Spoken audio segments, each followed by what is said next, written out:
सारा दिन महकते हो मेरे ख्यालों में, ये अपनी बातों में तुम कौन सा इत्र लगाते हो। जी हाँ, अगर आपकी बातों में मिठास है, अगर आपकी बातों में अपनापन है, तो कोई भी शख्स आपकी जानिब राग़िब हो सकता है, आपकी बात सुन सकता है।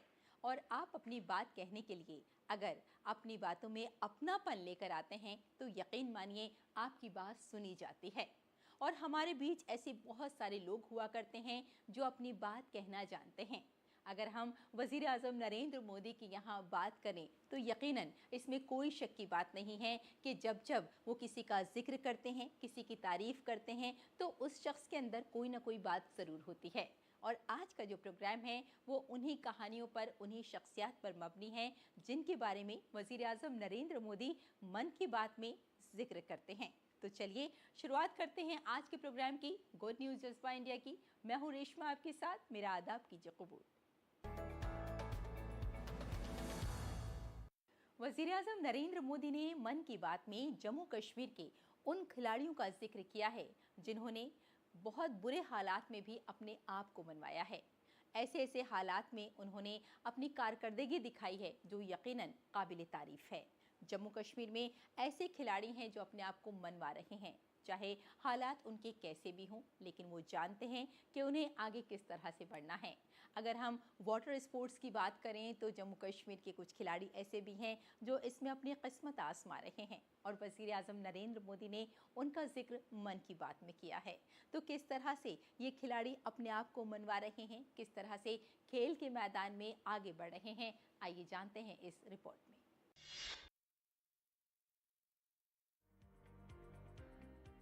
वज़ीर आज़म नरेंद्र मोदी ने अपने माहाना रेडियो प्रोग्राम मन की बात के 125वें एडिशन में जम्मू कश्मीर के नौजवानों की खेलों की कामयाबियों की तारीफ की। उन्होंने खास तौर पर खेलो इंडिया वाटर स्पोर्ट्स फेस्टिवल और पुलवामा में रिकॉर्ड तोड़ने वाले क्रिकेट मैच का जिक्र किया, जो खत्ते में बदलते हुए माहौल की निशानदेही करता है। दरहकीकत 17 साला मोहसिन अली जो डल झील में शिकारा चलाते हैं, उन्होंने खेलो इंडिया वाटर स्पोर्ट्स फेस्टिवल 2025 में 1000 मीटर कयाकिंग में गोल्ड मेडल जीतकर जम्मू कश्मीर का सर फख्र से बुलंद कर दिया। डल झील में शिकारा चलाने से लेकर कौमी सतह पर अपनी शनाख्त बनाने तक मोहसिन अली ने एक तवील सफर तय किया है। 17 साला मोहसिन ने खेलो इंडिया वाटर स्पोर्ट्स फेस्टिवल 2025 का पहला गोल्ड मेडल जीतकर जम्मू कश्मीर का सर फख्र से बुलंद किया। ये इस नौजवान खिलाड़ी के करियर का यादगार लम्हा था और यही वजह है कि वजीर आजम ने श्रीनगर की डल झील में मुनक्किदा खेलो इंडिया वाटर स्पोर्ट्स फेस्टिवल की तारीफ की और इसमें हिस्सा लेने वाले खिलाड़ियों बिलखुसूस मोहसिन अली से बात की। मोहसिन जी, आपको बहुत बहुत बधाई और आपके उज्जवल भविष्य के लिए बहुत बहुत शुभकामनाएं। Thank you sir. मोहसिन, आपने पहले खेलो इंडिया वाटर स्पोर्ट्स इसका फेस्टिवल और उसमें भी सबसे पहला गोल्ड मेडल जीतने वाले आपको कैसा लगा? सर बहुत ही खुश हूँ मैंने गोल्ड मेडल जीता है खेलो इंडिया में, जो पहली बार हुआ है यहाँ पर कश्मीर में। लोगों में क्या चर्चा है? बहुत ही चर्चा है सर, पूरी फैमिली खुश है अभी। आपके स्कूल वाले? स्कूल वाले भी सब खुश है। कश्मीर में सब बोलते हैं आप गोल्ड मेडलिस्ट हो। डल झील के अंदरूनी कुंड महले के रिहायशी मोहसिन ने 7 साल की उम्र में वाटर स्पोर्ट्स में अपने सफर का आगाज किया। इनका सफर बहुत आसान नहीं था। एक मुतवस्सित घराने से ताल्लुक रखने वाले बढ़ई फिदा हुसैन के बेटे मोहसिन ने उनके लिए बहुत मेहनत की है। अपने ख्वाबों को सच करने के लिए मोहसिन शिकारा चलाते हैं और अपने खानदान का बोझ बांटते हैं। माली मजबूरियों और 5 अफराद के खानदान की देखभाल के बावजूद उनके वालिद ने इस बात को यकीनी बनाया कि वो छोटी उम्र से ही पानी के खेलों में गहरी दिलचस्पी पैदा करें। अब Mohsin Asian games, world championship और ओलंपिक्स जैसे बैनुल-अक़वामी मुकाबलों में मुल्क की नुमाइंदगी करने के ख्वाहिशमंद हैं। मोहसिन का ख्याल है कि कश्मीर के ऊंचे पहाड़ी इलाके में डल झील के पानियों में मशक करने से कुव्वत बर्दाश्त बेहतर होती है। और ये हैं ओडिशा की किनोइंग खिलाड़ी रश्मिता साहू, जिन्होंने अपनी महारत और जज्बे से न सिर्फ रियासत बल्कि पूरे मुल्क का सर फख्र से बुलंद किया है। और यही वजह है कि वजीर-ए-आज़म नरेंद्र मोदी ने अपने मकबूल रेडियो प्रोग्राम मन की बात के 125वें एडिशन में रश्मिता साहू का खास जिक्र किया। वजीर-ए-आज़म ने हाल ही में मुनाकिद खेलो इंडिया वाटर स्पोर्ट्स फेस्टिवल में तबादला ख्याल करते हुए रश्मिता के साथ बातचीत की। इस दौरान रश्मिता ने अपनी जद्दोजहद और कामयाबियों की कहानी शेयर की। रश्मिता जी, सबसे पहले तो आपको खेल जगत में सफलता के लिए बहुत बहुत बधाई। Thank you sir. रश्मिता, हमारे श्रोता आपके बारे में और आपकी खेल यात्रा के बारे में जानने के लिए बहुत उत्सुक है। मैं भी बहुत उत्सुक हूँ, बताइए। मैं 2017 से कोर्स ज्वाइन किया था, कैनोइंग शुरू किया था और मैं नेशनल लेवल में नेशनल चैंपियनशिप और नेशनल गेम्स में पार्टिसिपेट किया हूँ। मेरा 41 मेडल्स है, 13 गोल्ड, 14 सिल्वर और 14 ब्रॉन्ज मेडल सर। अच्छा रश्मिता, कश्मीर में हुए खेलो इंडिया वाटर स्पोर्ट्स फेस्टिवल में आपका स्वयं का अनुभव कैसा रहा? पहली बार कश्मीर गई थी? हाँ सर, मैं पहली बार कश्मीर गई थी। हम लोग को उधर फर्स्ट खेलो इंडिया वाटर स्पोर्ट्स फेस्टिवल आयोजित किया गया था। उसमें मेरा 2 इवेंट था, सिंगल 200 मीटर और 500 मीटर डबल में, और मैं दोनों में गोल्ड मेडल हासिल किया हूँ सर। अरे वाह, दोनों में ले आई हो। Yes sir. बहुत बहुत बधाई। Thank you sir. रश्मिता ने 2017 में किनोइंग शुरू की और अब तक कई कौमी मुकाबलों और कौमी खेलों में हिस्सा ले चुकी हैं। किनोइंग एक पानी का खेल है जिसमें खिलाड़ी सिंगल ब्लेड पैडल के साथ एक तंग कश्ती यानी केनो चलाते हैं। अब तक वो 13 गोल्ड, 14 सिल्वर और 14 ब्रॉन्ज समेत 41 तमगे जीत चुकी हैं। मैं आगे चल के अभी जो आने वाली एशियन गेम्स में उसमें भी मैं इंडिया टीम को रिप्रेजेंट करके मेडल देने के लिए कोशिश करूंगी और आगे जो भी कंपटीशन है मैं उसमें अभी हार्डली प्रैक्टिस करके और भी मेडल लेने के लिए कोशिश करूंगी। आपको ये जानकर हैरानी होगी कि रश्मिता का कामयाबी के इस मरहले तक का सफर कितना मुश्किल रहा। इनके गांव में खेलों की कोई सहूलत नहीं थी। करीब ही दरिया में कश्ती चल रही थी। एक दिन दोस्तों के साथ तैराकी करते हुए इन्होंने कैनोइंग की एक कश्ती देखी और फिर फैसला किया कि इस खेल में हिस्सा लेना है और इन्होंने अपने ख्वाबों को पूरा करने के लिए काम करना शुरू कर दिया। यही वजह है कि वजीर-ए-आज़म ने रश्मिता जैसी नौजवान खिलाड़ियों की तारीफ की और कहा कि उनका जज्बा और लगन भारत के खेलों के सफर में एक नया बाब लिख रहा है।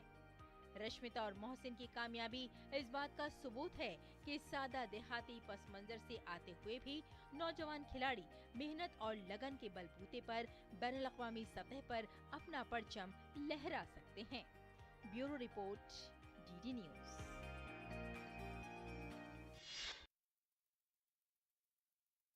दोस्तों, जंग आज़ादी में ऐसे बहुत सारे मुजाहिदीन आज़ादी ने काम किया है, आज़ादी के लिए जंग लड़ी है, जिनकी वजह से आज हम खुली फ़िज़ा में सांस ले रहे हैं।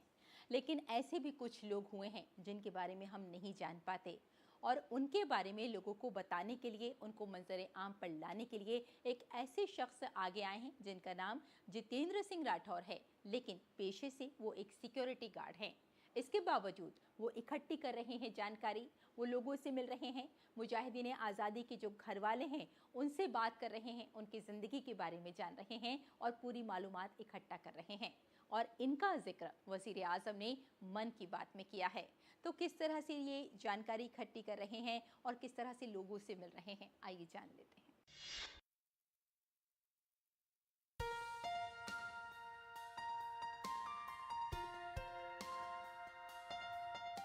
मन की बात के 125वें एपिसोड में वजीर-ए-आज़म नरेंद्र मोदी ने सूरत के एक सिक्योरिटी गार्ड जितेंद्र सिंह राठौर का भी जिक्र किया, जिसकी हुब्बुल वतनी ने खुद पीएम मोदी को भी मुतासिर किया।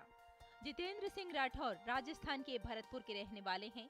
जितेंद्र सिंह राठौर, जो पेशे से सिक्योरिटी गार्ड हैं, गुजरात के सूरत में काम कर रहे हैं। इनके काम के बारे में सुनकर आपका दिल फख्र से भर जाएगा। करगिल युद्ध के समय पता चला मुझे कि जवान की दिन में लिखी हुई चिट्ठी वो रात को मोर्चे पर शहीद हो गए और जवान के शहीद होने के 4-5 दिन बाद उसकी बॉडी आती है और 15-20 दिन बाद घर पर पत्र आता है। उसमें लिखा है, पिताजी मैं यहाँ ठीक हूँ, आप कैसे हो, लिखना। फिर तभी से मैंने ये प्रण किया कि ये शहीद जवान की अंतिम चिट्ठी नहीं है, इनके परिजनों को मेरी चिट्ठी हमेशा मिलती रहेगी। फिर 15 पैसे के ज़माने से मैं ये पोस्ट कार्ड लिख रहा हूँ। पिछले कुछ सालों से वो इन तमाम फौजियों के बारे में मालूमात इकट्ठी कर रहे हैं जिन्होंने मादरे हिंद की हिफाजत में अपनी जानें कुर्बान की हैं। आज इनके पास पहली जंग अजीम से लेकर अब तक शहीद होने वाले हजारों बहादुर फौजियों के बारे में मालूमात हैं। इनके साथ उनके पास शोहदा की हजारों तस्वीर भी मौजूद हैं। दरअसल एक बाप ने जो कहा उसके दिल को छू गया। एक शहीद के वालिद ने उनसे कहा था, तो क्या हुआ अगर मेरा बेटा चला गया, मुल्क महफूज तो है। इस एक बात ने जितेंद्र सिंह के दिल को जज्बाए हुब्बुल वतनी से भर दिया।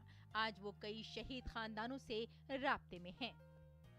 कारगिल वार के समय जब युद्ध काल में मैं भर्ती देख रहा था तो मैं 1 सेंटीमीटर से छट गया, मैं सेना में शामिल नहीं हो पाया। तो उस समय मैंने एक समाचार पत्र में पढ़ा था, ये सिपाही अर्जुन राम बसवाना के पिता ने कहा था, बेटा गया तो क्या हुआ, वतन तो सलामत है। ये वो पंक्ति थी जो मेरे अंदर राष्ट्रभक्ति के बीज बो गई। मैं पुरखों की तरह सेना में शामिल नहीं हो पाता था, तो मैं सोचा कि मैं शहीदों की जानकारी संग्रह करके रखूं। तो तभी से फिर मेरे पास में 2 रुपये भी नहीं थे ये शहीद का समाचार पत्र लेने के लिए। तो गांव की रेलवे लाइन पे एक तरफ मैं सुबह जाता और दूसरी तरफ शाम को, वहाँ से मैंने ये शहीद संग्रह बनाया। सिक्योरिटी गार्ड जितेंद्र सिंह के पास 2500 शहीदों के वालिदैन के पैरों की मिट्टी है जिसे वो अपने पास रख रहे हैं। ये मुसल्ला अफवाज से उनकी गहरी मोहब्बत और लगाव की जिंदा मिसाल है। जितेंद्र जी की जिंदगी हमें हुब्बुल वतनी का हकीकी सबक सिखाती है। Bureau report, DD news.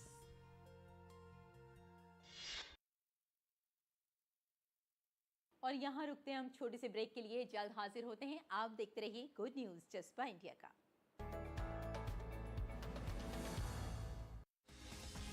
दिन भर की भाग दौड़ में जब छूट जाएं जरूरी खबरें, जब आप हो जल्दी में और जाननी हो हर खबर, जब फटाफट अंदाज में देखनी हो आपको तेज खबर, जब केवल आधे घंटे में जानना हो देश दुनिया का हाल, तब देखिए खबरों का हाई स्पीड शो एक्सप्रेस 100।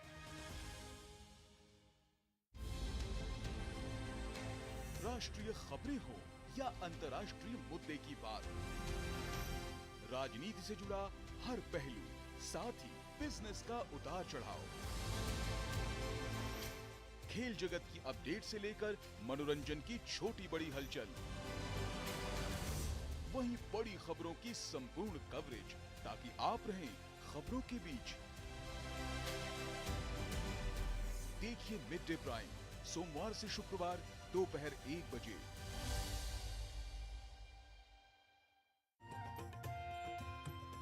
नए दिन की करें शुरुआत भारतीय ज्ञान परंपरा, संस्कृत और स्वास्थ्य के साथ। स्वास्थ्य में उपयोगी आयुष पद्धतियों का विज्ञान, संस्कृति, कला, योग का अद्भुत ज्ञान। देखिए विशेष कार्यक्रम सुप्रभातम डीडी न्यूज पर।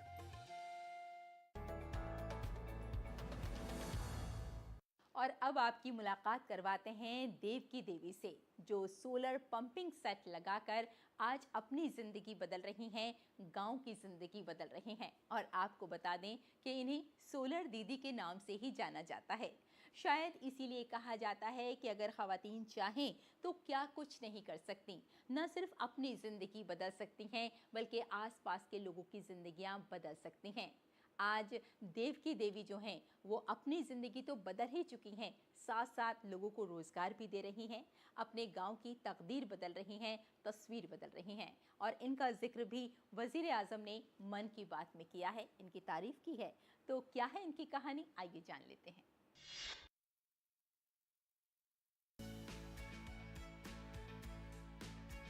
देव की देवी बिहार के मुजफ्फरपुर जिले के बोछा ब्लॉक की करणपुर दक्षिणी पंचायत में रहती हैं।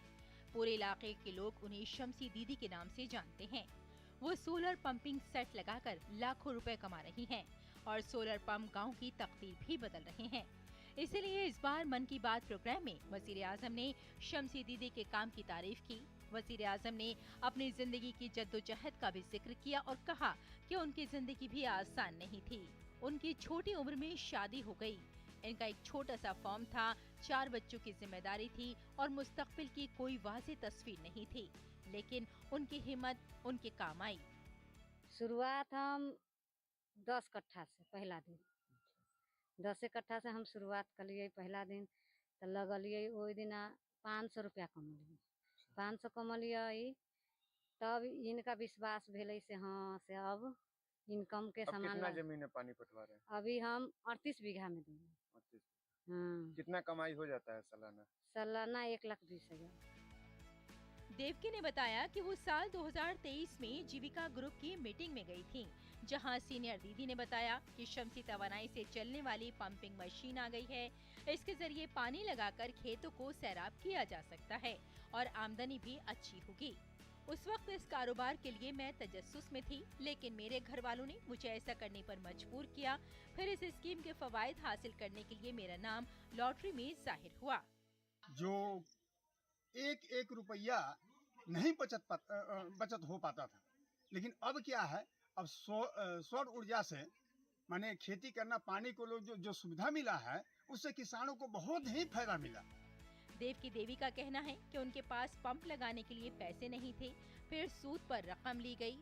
बोरिंग पर 92,000 रुपए, एक कमरा बनाने पर 30,000 रुपए और खेतों में पाइपलाइन बिछाने के लिए भी 25,000 रुपए खर्च हुए। पंप लगाने के बाद पहले साल उनकी आमदनी 1,20,000 रुपए थी। उस वक्त देवकी के पंप से 38 एकड़ अराजी सैराब होती है। गांव के 116 किसान उनके पंपिंग सेट से पानी ले रहे हैं। शमसी तवानाई पर चलने वाला पंपिंग सेट पानी की ताकत बढ़ाता है। 1 घंटे में 3 एकड़ अराजी को पानी फराहम किया जा सकता है। इसके अलावा सिर्फ 100 रुपए में 1 घंटे के लिए आपाशी की जाती है। इससे किसानों को कम कीमत पर आपाशी की सहूलत मैसर आती है, जिसकी वजह से शमसी तवानाई के जरिए अपने खेतों के लिए पानी लेने वालों की तादाद भी बढ़ रही है। पाइप वाला व्यवस्था नरेंद्र मोदी जी बहुत अच्छा किए हैं, बहुत इसमें बचत भी आता है। अच्छा बात व्यवस्था हुआ, बहुत अच्छा ढंग से मतलब चल रहा है सोलर लाइट, और पैसा भी बचत कुछ आ ही जाता है। आज देवकी सैकड़ों किसानों की मदद कर रही हैं, जिनके 40 एकड़ से ज्यादा खेतों को अब शमसी तवानाई के जरिए किसानों से अदायगी लेती हैं और उनकी अच्छी कमाई हो जाती है। देवकी अब न सिर्फ अपने खानदान का पेट पालती हैं, बल्कि पूरे गांव को शमसी तवानाई को अपनाने की तरकीब देती हैं। ये कहानी ये पैगाम देती है कि अगर जहन में कुछ करने का अज़्म हो तो कोई मसला बहुत बड़ा नहीं होता। Bureau report, DD news.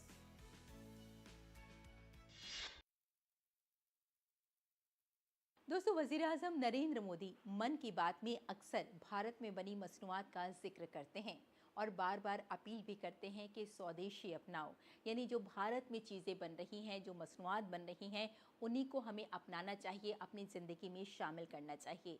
इससे न सिर्फ भारत की तस्वीर बदलेगी, बल्कि भारत के लिए कहा जाता है कि जो यहाँ मसनूआत बनती हैं वो दूसरे मुल्कों में भी बेहद पसंद की जाती हैं, और फिर भारतीयों का तो फ़र्ज़ बन जाता है कि हम अपने ही लोगों का ख्याल रखें, उन्हीं के हाथों की बनी चीज़ों को ख़रीदें, और इसीलिए बार बार स्वदेशी अपनाने का जिक्र किया जाता है मन की बात में।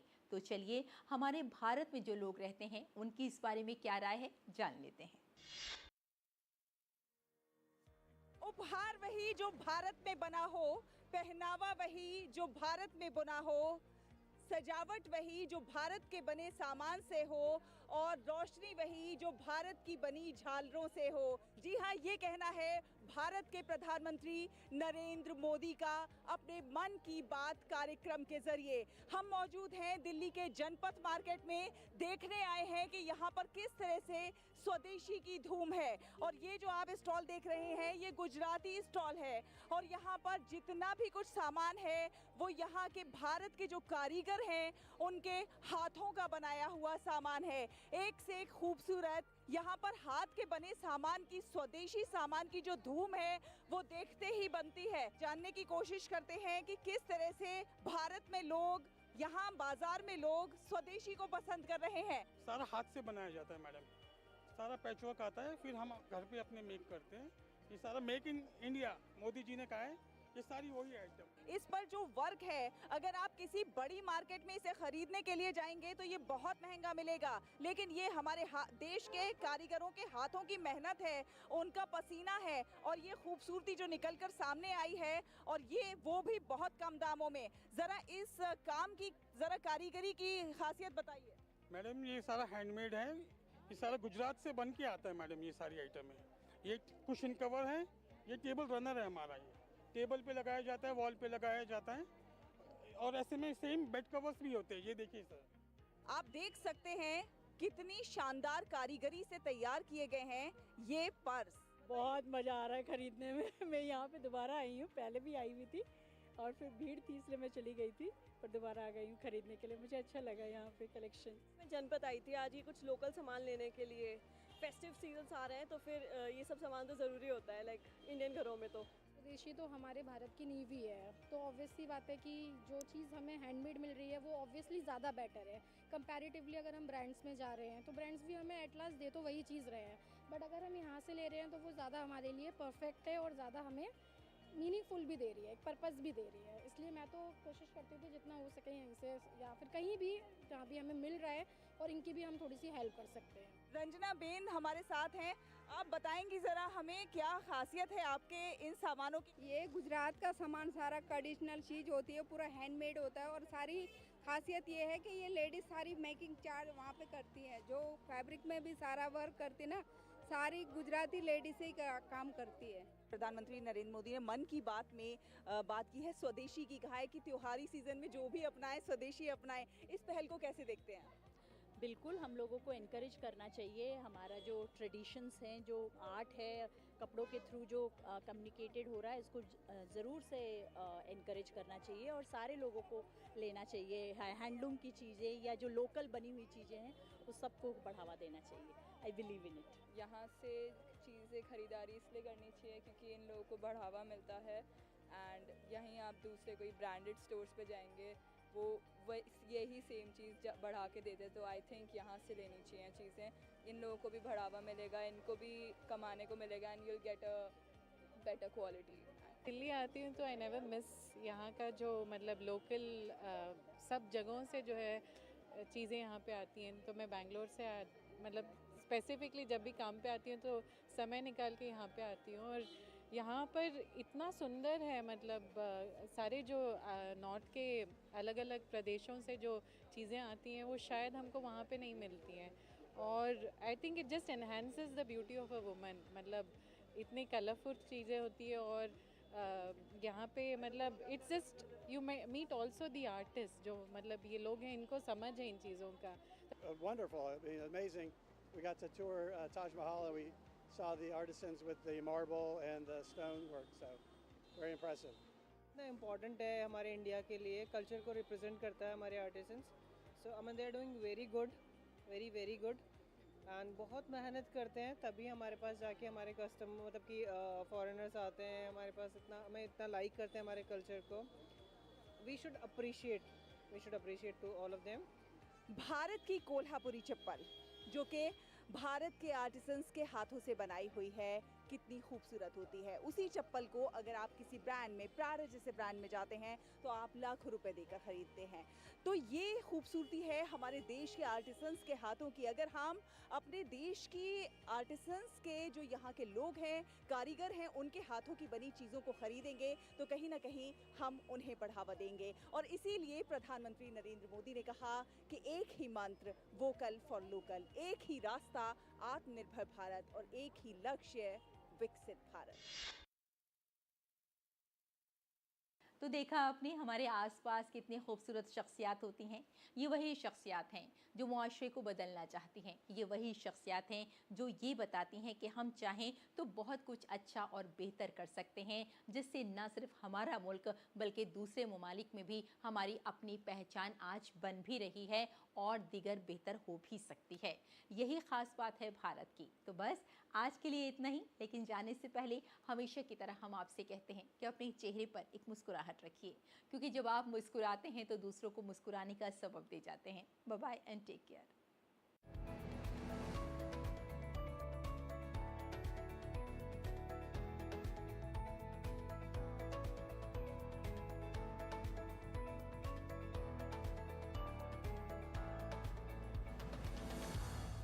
Relive the era of iconic stories, the thrilling mystery